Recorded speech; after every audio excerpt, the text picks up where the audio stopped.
Bismillahirrahmanirrahim. Assalamualaikum warahmatullahi wabarakatuh. Syukur alhamdulillah kita bisa berjumpa lagi di channel ini. Sholawat dan salam selalu dan tetap tercurahkan kepada junjungan kita Nabi besar Muhammad sallallahu alaihi wasallam. Allahumma sholli ala sayyidina Muhammad wa ala ali sayyidina Muhammad.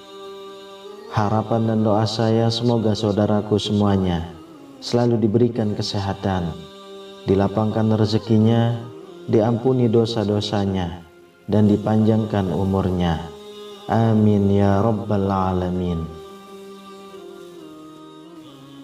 Sahabat beriman yang dirahmati Allah, wudhu memiliki kedudukan yang penting dalam agama Islam.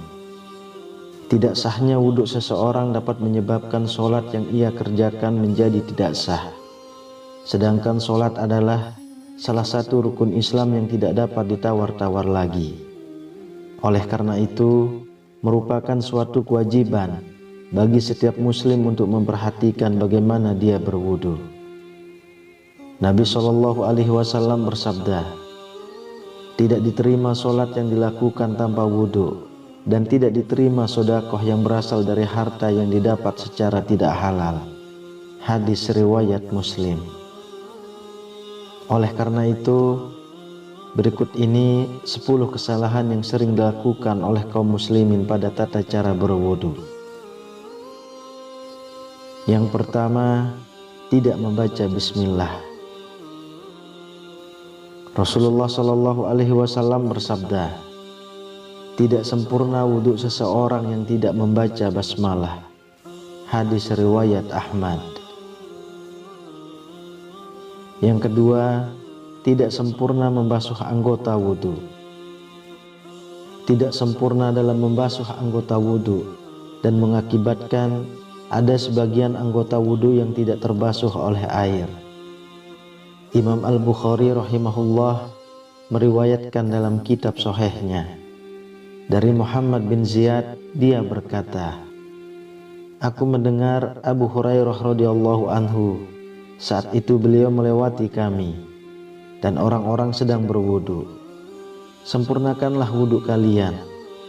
Sesungguhnya Rasulullah SAW bersabda, celakalah tumit-tumit yang tidak terbasuh air ketika berwudu dari api neraka.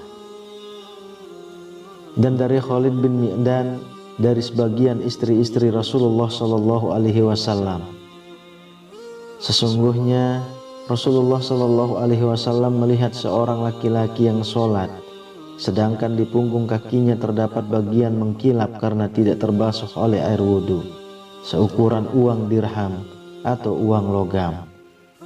Maka Nabi menyuruhnya untuk mengulang wudhunya. Hadis riwayat Imam Ahmad. Dan Abu Daud menambahkan, dan mengulang sholat. Lalu yang ketiga, membasuh anggota wudhu lebih dari 3 kali. Ini adalah was-was dari setan, karena Nabi SAW tidak pernah menambah cucian dalam wudhu lebih dari 3 kali. Sebagaimana yang sabit dalam Sahih Al-Bukhari, bahwa Nabi SAW berwudu 3 kali. Maka yang wajib atas seorang muslim adalah membuang semua was-was dan keraguan-raguan yang muncul setelah selesainya wudu, dan jangan dia menambah lebih dari 3 kali cucian untuk menolak was-was yang merupakan salah satu dari tipuan setan. Yang keempat, boros dalam penggunaan air. Ini adalah terlarang berdasarkan firman Allah Subhanahu wa ta'ala. Dan janganlah kalian berlebih-lebihan. Sesungguhnya Allah tidak menyukai orang-orang yang berlebih-lebihan. Quran Surah Al-An'am ayat 141 dan Al-A'raf ayat 31. Rasulullah pun bersabda tentang hal ini. Janganlah kalian boros dalam penggunaan air. Maka beliau saat berkata, apakah dalam masalah air ada pemborosan? Beliau bersabda, iya, walaupun kamu berada di sungai yang banyak airnya. Hadis riwayat Ahmad. Yang kelima, menyebut nama Allah di dalam WC atau masuk ke dalamnya dengan membawa sesuatu di dalamnya terdapat zikir kepada Allah. Ini adalah hal yang makruh, maka sepantasnya bagi seorang muslim untuk menjauhinya. Dari Ibnu Umar radhiyallahu anhu, beliau berkata, ada seorang lelaki yang berlalu sementara Rasulullah shallallahu alaihi wasallam sedang kencing. Maka orang itu pun mengucapkan salam, tapi Nabi tidak membalas salamnya. Hadis riwayat Muslim. Hal ini karena menjawab salam adalah termasuk zikir. Yang keenam, beristinja atau mencuci dubur setelah buang angin. Tidak ada istinja ketika buang angin atau kentut. Istinja hanya pada buang air kecil dan buang air besar. Maka tidak disyariatkan bagi orang yang kentut untuk beristinja sebelum berwudu, sebagaimana yang dilakukan oleh sebagian orang. Imam Ahmad rahimahullah berkata, tidak terdapat dalam Alkitab, tidak pula dalam sunnah Rasulnya adanya istinja dalam kentut. Yang ada hanyalah wudu.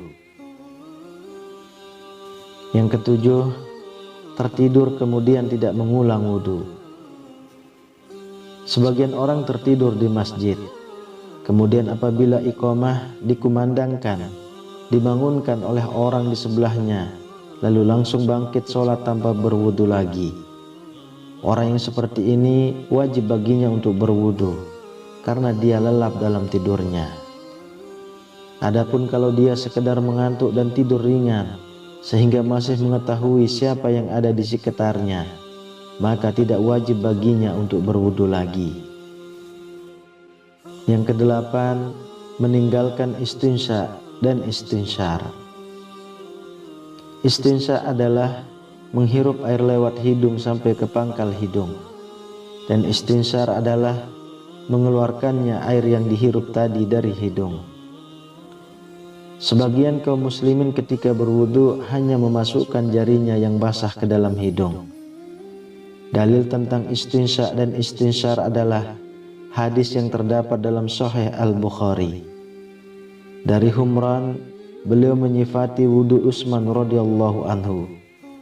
Kemudian ia memasukkan tangan kanannya di bejana, lalu ia berkumur, menghirup air ke hidung dan mengeluarkannya.